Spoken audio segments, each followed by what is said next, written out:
ये एनीमे हमारा नहीं है, हमने इसे सिर्फ एक्सप्लेन किया है, वो भी एंटरटेनमेंट पर्पस से, सो कृपया इसको कॉपीराइट से दूर रखें।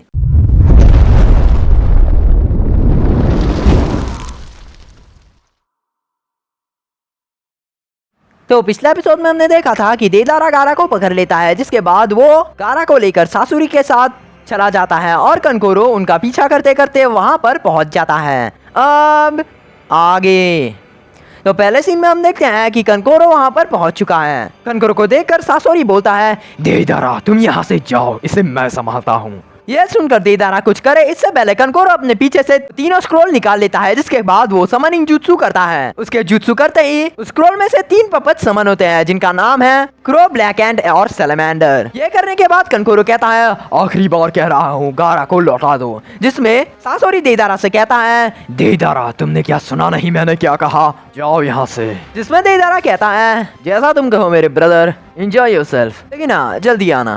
जिसमें सासुरी कहता है, तुम्हारी तरह मैं किसी को भी ज्यादा इंतजार नहीं करवाता। देदारा अपने पक्षी के ऊपर बैठकर गारा को लेके आगे जा ही रहा था, लेकिन कनकोरो उसे ऐसा करने नहीं देता। वो अपने पपेट क्रो से उस पर हमला करता है, लेकिन तभी हम देखते हैं कि सासोरी के अंदर से एक मेटल का टेल बाहर आता है और वो उस पपेट को दबोच लेता है। ये देखकर कनकोरो की आंखें बिल्कुल बाहर आ जाती है और हम देखते हैं कि देदारा बिना किसी दिक्कत के गारा को लेकर आगे चला जाता है। ये देखकर कनकोरो सासुरी से कहता है, अगर तुम यही चाहते हो तो पहले ठिकाना मैं तुम्हें ही लगाऊंगा, फिर तुम्हारे दोस्त को। तब हम पहली बार सासुरी का रूप देखते हैं। सासुरी तभी कहता है, शायद तुम मुझे पहचान नहीं पाए, लेकिन मैंने तुम्हें पहचान लिया। रासा के बेटे हो तुम और उस जिंचुरी के भाई, और तुम्हारा नाम है शायद कनकोरो। जिसमें कनकोरो कहता है, तो तुम मुझे जानते हो। जिसमें सासोरी कहता है, चिंता मत करो, तुम भी मुझे जान जाओगे। तो सबसे पहले कनकोरो अपने क्रो से उस पर 2 गुनाई छोड़ता है, लेकिन सासोरी अपने मेटल तेल से उसे आसानी से रोक लेता है। लेकिन तभी हम देखते हैं कि सासोरी जहां पर खड़ा है वहीं से कनकोरो का दूसरा पेपेट ब्लैक एंड जमीन से बाहर निकलता है। सासोरी को अपने पेट के अंदर पूरी तरह से लॉक कर लेता है पिछली बार की तरह, और वो पिछली बार की ही तरह क्रो पपेट के हाथ पैर और सभी पार्ट्स को अलग अलग करके वहाँ से नुकीली सुइयां निकाल लेता है। पहले की तरह उन छेदों के अंदर निशाना लगा के सभी पार्ट्स के अंदर उन सुइयों को घुसा देता है। कनकोरो का ये पपेट शो खत्म होते ही उसे लगता है कि शायद सासोरी भी मारा जा चुका होगा, लेकिन तभी हम देखते हैं कि ब्लैक एंड के उन छेदों में से सैंड बाहर निकलने लगती है। इसीलिए जब कनकोरो उस पपेट को अनलॉक करता है तब वो देखता है कि वो सासोरी असली तो था ही नहीं, वो बस एक सैंड का सब्स्टिट्यूशन था। असली वाला ठीक उसके पीछे से सैंड से बाहर निकलता है। तभी कनकोरो समय ना गवाए अपने क्रो से पर हमला करवाता है, लेकिन सासोरी उसके सारे हमलों को हलवे की तरह डॉच कर लेता है। जो देखकर कनकोरो सोचता है, आखिर ऐसा कैसे हो सकता है, उसको मैं मारना तो दूर, मैं उसको छू तक नहीं पा रहा हूँ। ऐसा लग रहा है कि जैसे उसको पहले ही फ्यूचर पता चल जाता है कि मैं उस पर कैसे हमला करने वाला हूँ। उसको सारी चालें मालूम पड़ जाती है।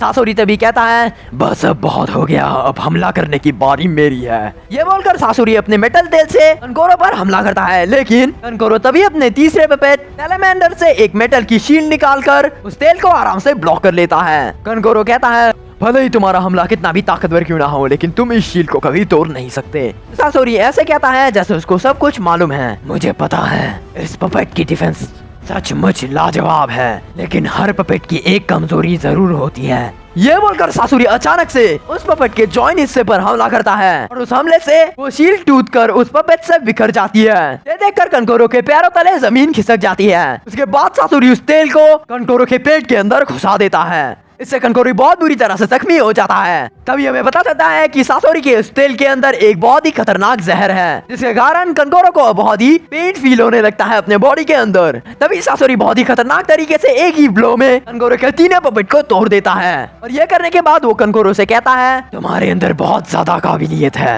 लेकिन बच्चे तुमने गलत आदमी से पंगा ले लिया। मुझे लगता है कि जिनको मैंने बनाया है वो मुझे खत्म कर सकते हैं। तो सुनकर कनकोरो बड़ा ही हैरान हो जाता है। वो पूछता है, क्या मतलब है तुम्हारा?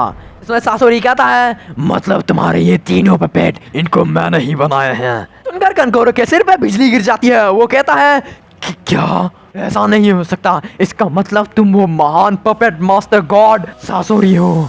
जिसमें सासोरी कहता है, मुझे खुशी है तुमने मुझे पहचान लिया। कनकोरो तभी कहता है, तुम विलेज छोड़कर चले गए थे, फिर तुम वापस क्यों आए? जिसमें सासोरी कहता है, जानकर क्या करोगे, वैसे भी तुम अभी मरने वाले हो। कनकोरो तभी अपने घुटनों के बाद आ जाता है और वो जमीन पर भी गिर जाता है। जहर की वजह से उसकी हालत बहुत ज्यादा खराब हो जाती है। सासोरी जाने से पहले कहता है, मेरी बात ध्यान से सुनो, मेरे इस जहर की वजह से मरने से पहले अगले 3 दिनों तक तुम दर्द से पूरी तरह से तड़पोगे। कोई भी और किसी तरह की भी एंटीडोट तुम्हें ठीक नहीं कर पाएगी। लेकिन अगर सातोरी वहाँ से चला जाता है और कनकोरो बेहोश हो जाता है। फिर हम देखते हैं कि पिछले एपिसोड में जो पक्षी हिडन लीफ विलेज के लिए पहुंचाया गया था वो आखिरकार हिडन लीफ विलेज में पहुंच जाता है। तो यहाँ पर हिडन लीफ विलेज के निंजास इसको पढ़कर समझ जाते हैं कि हिडन सैन विलेज अभी खतरे में है और उनको किसी भी तरह मदद की जरूरत है। ये मैसेज वो सीधा लेडी होकागे तक पहुंचा देती है और जब वो सुनती है कि हिडन सैन के लीडर कासेकागे को अकात्सुकी ने अगवा कर लिया है तो वो उनकी मदद करने के लिए इस बी रैंक मिशन को हमारे न्यूली क्रिएटेड टीम जो पहले से ही बनी थी टीम काकाशी को सौंप देती है। नारुतो जब सुनता है कि अकात्सुकी ने गारा को किडनैप कर लिया है तो वो बहुत ज्यादा शॉक हो जाता है, जिसके बाद वो तय करता है कि वो गारा को बचा कर ही रहेगा। वो लोग और समय न गवाए मेन गेट के पास पहुंचते हैं। वो लोग हिडन लीफ विलेज का one of the important mission में से एक करने जा रहे हैं, इसीलिए लेडी होकागे और इरुका सेंसेई खुद उन्हें छोड़ने यहाँ पर आए हैं। तभी उन तीनों के जाने से पहले अचानक जिरा सेंसेई यहाँ पर पहुंच जाते हैं। वो लेडी सुनाडे के पास आकर अचानक से कहते हैं, सुनाडे मुझे बहुत ही खास जानकारी मिली है। दरअसल हिडन सैन विलेज का कासेकागे जिरा सेंसेई की बात को कान कर लेडी सुनाते कहती है, मैं जानती हूँ जिराया, हिडन सैन विलेज ने हमसे मदद मांगी है, इसलिए मैं टीम काकाशी को वहाँ भेज रही हूँ। तो सुनकर जिरा शौक जाते हैं। वो कहते हैं, क्या इन तीनों को? लेडी सुनाटे के कान में कहती है, सुनाडे तुम्हें पता है ना कि नारुतो को अकात्सुकी ढूंढ रही है और तुमने सीधे नारुतो को अकात्सुकी के पास ही भेज रही हो। अभी सुनाडे कहती है, हाँ मुझे पता है, लेकिन तुम खुद भी तो देखो, नारुतो और काकाशी अकात्सुकी का सामना बहुत पहले ही कर चुके हैं। इसमें जिरा सेंसेई कहते हैं, सुनाडे तुम भी कभी कभार हर्ट कर देती हो। सामना करना और हराने में बहुत ज्यादा फर्क होता है और 2 अकात्सुकी और पूरी अकात्सुकी टीम तुम ये सोच भी कैसे सकती हो। ये बोलकर जिरा सेंसेई नारुतो के पास जाकर उससे बोलते हैं, नारुतो जरा यहाँ आना। जिसमें नारुतो कहता है, क्या हुआ थरकिसानीन? इसमें जिरा सेंसेई कहते हैं, नारुतो मेरे बच्चे अकात्सुकी के सामने कोई भी जल्दबाजी मत करना। नारुतो तभी कहता है, उन्हें मेरी तलाश है, यही ना? बस अब बहुत हुआ, मैं सभी का सामना पूरी ताकत के साथ करूंगा। जिसमें जिरा सेंसेई कहते हैं, नारुतो ये सच है कि तुम पहले से ताकतवर हो चुके हो, लेकिन अगर तुम जोश में होश खोगे तो तुम्हारा हारना तय है। तुम्हें दिमाग से काम लेना होगा और हाँ एक बात याद रखना, चाहे कुछ भी हो जाए उस ताकत का इस्तेमाल तुम कभी नहीं करोगे। जिसमें नारुतो कहता है, मैं समझ गया। तो फाइनली वो तीनों उनसे विदा लेकर हिडन सैन विलेज की ओर निकल जाते हैं। तो दूसरी तरफ यहाँ पर कमांडर बाकी ने हेडक्वार्टर्स में 2 यूनिट भेजी है, एक कनकोरो का मदद करने के लिए और दूसरी यूनिट भेजी है कात्सुकी टीम का पता लगाने के लिए। जो यूनिट कनकोरो को ढूंढ रही थी उसे कनकोरो स्टैंड पर बेहोश पड़ा हुआ मिलता है, इसीलिए वो उसे उठाकर तुरंत विलेज वापस ले आते हैं। लेकिन जो यूनिट अकात्सुकी का पीछा कर रही थी हम देखते हैं कि वो सभी मारे जा चुके हैं। पता चलता है कि सासुरी ने उन सभी निंजास को मौत के घाट उतार दिया है और ये करने के बाद वो दोनों तारा को लेकर अपने हाइड आउट की ओर निकल पड़ते हैं। जब पहली यूनिट कनकोरो को वापस हिडन सैन विलेज ले आती है तो एक निंजा कमांडर बाकी को इसकी खबर देता है। वो निंजा बोलता है, सर जो 2 यूनिट आपने भेजे थे उनमें से एक कनकोरो को यहाँ जख्मी हालत में ले आए हैं, लेकिन उसकी हालत बहुत ज्यादा खतरनाक है। इसमें वो कहते हैं, क्या? और वो दूसरी यूनिट? जिसमें वो निंजा कहता है, सर माफ कीजिए लेकिन हम उनसे कोई संपर्क नहीं कर पा रहे हैं। उससे ये सुनने के बाद कमांडर बाकी जख्मी कनकोरो से मिलने अस्पताल जाते हैं। वो जब वहाँ पहुँचते हैं तो कनकोरो को जख्मी हालत में देखकर वो बिल्कुल चौंक जाते हैं। आगे डॉक्टर उन्हें बोलते हैं कि एक तरह का जहर कनकोरो के बॉडी के अंदर घुल चुका है, अगर इस जहर के लिए एंटीडोट नहीं बना समय पर तो कनकोरो की जान जा सकती है। तभी कनकोरो थोड़ा होश में आकर बाकी से बात करने की कोशिश करता है। कनकोरो कहता है, बाकी क्या ये तुम हो? जिसमें बाकी कहते हैं, अभी कुछ मत बोलो कनकोरो, अपनी ताकत बचा के रखो। जिसमें कनकोरो कहता है, लेकिन वो सासुरी था।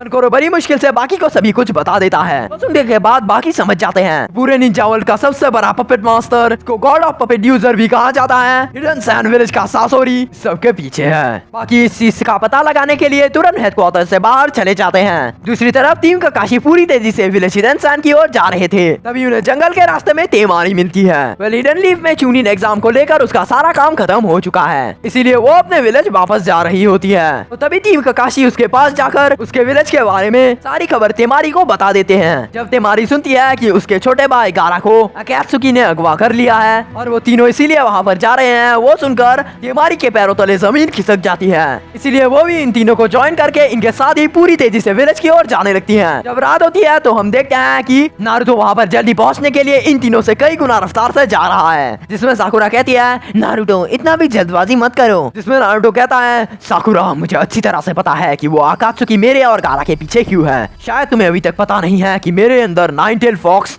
सील है। ये सुनकर तेमारी और साकुरा के पैरों तले जमीन खिसक जाती है, लेकिन ककाशी से को इस बात से कोई फर्क नहीं पड़ता क्योंकि उन्हें पहले से ही सब कुछ पता है। साकुरा समझ जाती है कि बचपन में क्यों सभी लोग नारुतो से नफरत करते थे। नारुतो फिर से कहता है गारा और मैं हम दोनों के अंदर ही एक एक बीस्ट छुपा हुआ है और उन बीस्ट को पाने के लिए अकात्सुकी हमारे पीछे हैं। लेकिन उससे भी बदतर बात वो सिर्फ उन्हें ही नहीं हमें भी एक बीस्ट समझते हैं, इसलिए उन सबको जीने का कोई हक नहीं। साकुरा ककाशी से हम किसी भी तरह गारा को बचा कर ही रहेंगे क्योंकि उसने पहले ही बहुत कुछ सहा है और अब और नहीं। नारुतो के मुंह से ये सब सुनकर तेमारी बहुत ज्यादा दुखी हो जाती है और वो समझ जाती है कि नारुतो क्यों सबसे ज्यादा स्पेशल है। गारा के साइड से इतना कुछ बोलने के लिए तेमारी अपने मन ही मन सोचती है नारुतो उज़ुमाकी तुम्हारा शुक्रिया। जब सुबह हो जाती है तो साकुरा नारुतो की बात भी समझकर नारुतो के साथ साथ अपनी रफ्तार भी बढ़ा लेती है। साकुरा नारुतो के पास पहुंचकर कहती है नारुतो तुम मुझसे मिल चुके हो है ना उस इताची उचिहा से, और वो तुम्हारे पीछे है। वैसे मैं तुम्हें बताना चाहती हूँ कि इन 3 सालों में मैंने ट्रेनिंग करने के साथ साथ काफी कुछ जानकारी भी इकट्ठा करी है। जो सुनकर नारुतो हैरान हो जाता है। साकुरा फिर से बोलती है